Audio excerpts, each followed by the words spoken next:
tentang perbedaan doa iftitah dengan istiftah. Khusus untuk di kita, kan umumnya ada yang baca Allahumma ba'id, kan? Ada yang baca wajjahtu, kan? Wajjahtu atau inni wajjahtu? Baik, wajjahtu. Yang wajjahtu saja, angkat tangan. Yang inni wajjahtu? Yang nggak punya wajah? Masya Allah. Anda maunya apa sebetulnya? Ini susah gitu. Baik, kita hadirkan dulu sebentar. Akar persoalannya, baik. Bacaan ini sering dikaitkan dengan ormas tertentu. Ya, yang sering saya tampak di masyarakat, pokoknya kalau Allah Muba'id, itu Muhammadiyah. Atau Persis gitu kan. Kalau yang wajah tuh, atau ini wajah tuh, itu NU gitu kan. Masya Allah. Bahkan seleksi sekolah pun diterkait dengan hal ini. Kalau nggak baca itu salah jawabannya. Kan jadi keterlaluan menurut saya nih. Ya. Kasian gitu, anak dari sejak dini dipakemkan dengan tertentu dan dia ditutup. Nah, ini berbahaya di sini. Sehingga dikondisikan dari sejak kecil untuk bermasalah dengan yang lainnya. Wah, ini kalau nggak gini bukan bagian dari golongan saya. Ini bukan bagian dari golongan saya. Padahal Nabi mengajarkan yang sama. Karena itu kita ikuti, termasuk menghukumi real sunnah dengan bacaan tertentu. Kalau baca ini sunnah, kalau nggak baca itu bukan sunnah. Awas, itu berbahaya. Nah, sekarang kita coba keluarkan analisis semua hal ini. Caranya kemudian kita keluarkan dulu argumentasi dalilnya. Jadi kalau Bapak Ibu ingin membahas sesuatu dalam hal praktek yang berbeda, keluarkan semua dalil terkait dengannya. Ya. Saya kasih rumus cepat, kemudian kita turunkan. Ya. Dan jangan-jangan berdebat dalam hal luarnya, tidak paham isinya. Ya. Dua-duanya berdebat, oh yang benar Allah wa'id. Yang satu mengatakan, yang benar itu wajah tuh. Ternyata dua-duanya nggak paham artinya. Lihat sini. Metodenya disebut al-jam'u wa taufiq. Ya. Al-jam'u wa taufiq. Al-jam'u itu mengumpulkan semua riwayatnya yang ada. Yang dari Nabi. Kan tadi Al-Quran, sunnah. Keluarkan semua Al-Qurannya, keluarkan semua dalil sunnahnya. Hadirkan. Jelas? Kemudian wa taufiq. Dari semua yang ada itu, diambil petunjuk mana yang menunjukkan pada kita untuk digunakan dalam praktek ibadah.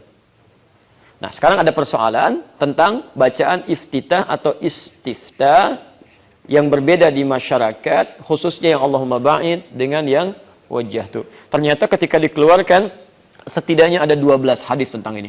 Bukan cuma satu. 12 hadis. Dari 12 hadis, kita ingin fokus saja langsung ya, supaya karena waktu kita sangat terbatas.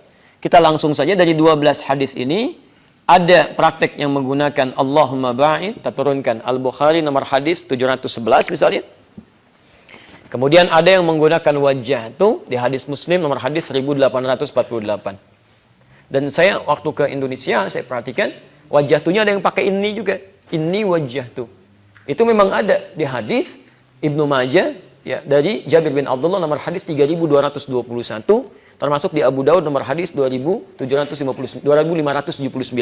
2579. Baik, masih dari Jabir bin Abdullah. Nah, sekarang kita keluarkan hadisnya, kita analisis. Ternyata pertama, maaf, benar yang membaca Allahumma ba'id itu ada hadisnya dari Nabi di Al-Bukhari nomor hadis 711. Abu Hurairah pernah salat di belakang Nabi, maka Nabi diam sakata hunainatan. Kemudian baru baca Al-Fatihah. Setelah selesai, Abu Hurairah bertanya, "Ya Rasulullah, saya menyimak Anda dalam salat tadi, diam sejenak, sakat hunainatan. Apa yang Anda lakukan?" Kata Nabi, "Qultu, saya membaca doa, Allahumma ba'id baini wa baina khataayaya kama ba'adta bainal masyriqi wal maghrib." Jelas sampai sini? Dan seterusnya. Jadi kalau Anda yang membaca iftitahnya atau istiftah menggunakan Allahumma ba'id, itu artinya benar petunjuk Nabinya ada. Jelas? Baik. Sekarang bagaimana dengan wajah itu? Ternyata ada juga di hadis Muslim nomor hadis 1848, kita dengar hadisnya dari Ali bin Abi Thalib. Dari Ali bin Abi Thalib radhiyallahu taala anhu, kata beliau, "Shallaitu khalfa Rasulillah sallallahu alaihi wasallam." Saya pernah salat di belakang Rasulullah sallallahu alaihi wasallam. Fastaftaha. Maka beliau membaca doa istiftahnya dengan wajjahtu wajhiya lilladzi fatara samawati wal ard dan seterusnya hadis. Jadi yang baca wajjahtu pun itu benar karena ada hadisnya di hadis Muslim nomor hadis 1848 dari Ali bin Abi Thalib. Jelas sampai sini? Nah, sekarang saya mau baca inni wajjahtu. Cari dulu hadisnya, ada enggak? Kalau ada kita ambil. Kalau enggak ada, kita tinggalkan. Ternyata ada di Ibnu Majah nomor hadis 3221 dengan juga di Abu Daud nomor hadis 2579. Dari Jabir bin Abdullah, bukan Abu Hurairah, bukan Ali, dan bukan keduanya, tapi Jabir bin Abdullah radhiyallahu ta'ala anhuma. Saya bacakan.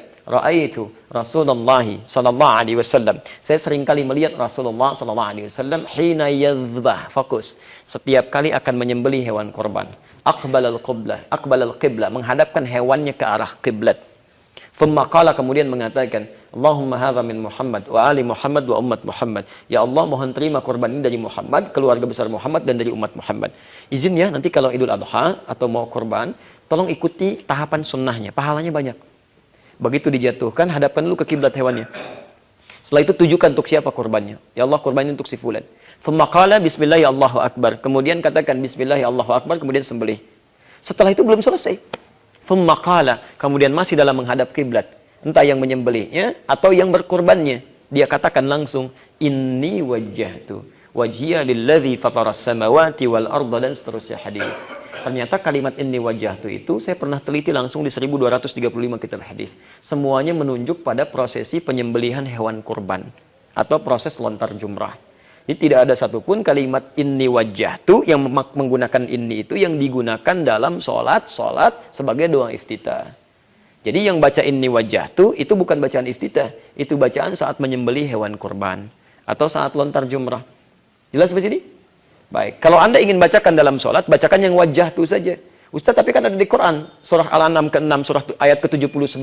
Nabi Ibrahim aja baca ini wajjahtu, Nabi Ibrahim baca ini wajjahtu. Masa kita yang bukan Nabi nggak boleh baca itu? Mas, tolong lihat dulu, Nabi Ibrahim kapan bacanya? Dalam suasana apa? Itu bukan dalam suasana sedang sholat. Sedang mencari keyakinan kepada Allah ketika melihat matahari, lihat bulan, lihat macam-macam. Setelah itu beliau kemudian berpasrah diri kepada Allah, bukan dalam konteks sedang sholat. Sholat kita itu diatur Nabi, ada contohnya. Sahabat aja salah diluruskan oleh Nabi, kita yang bukan sahabat masa nggak mau ngikutin Nabi?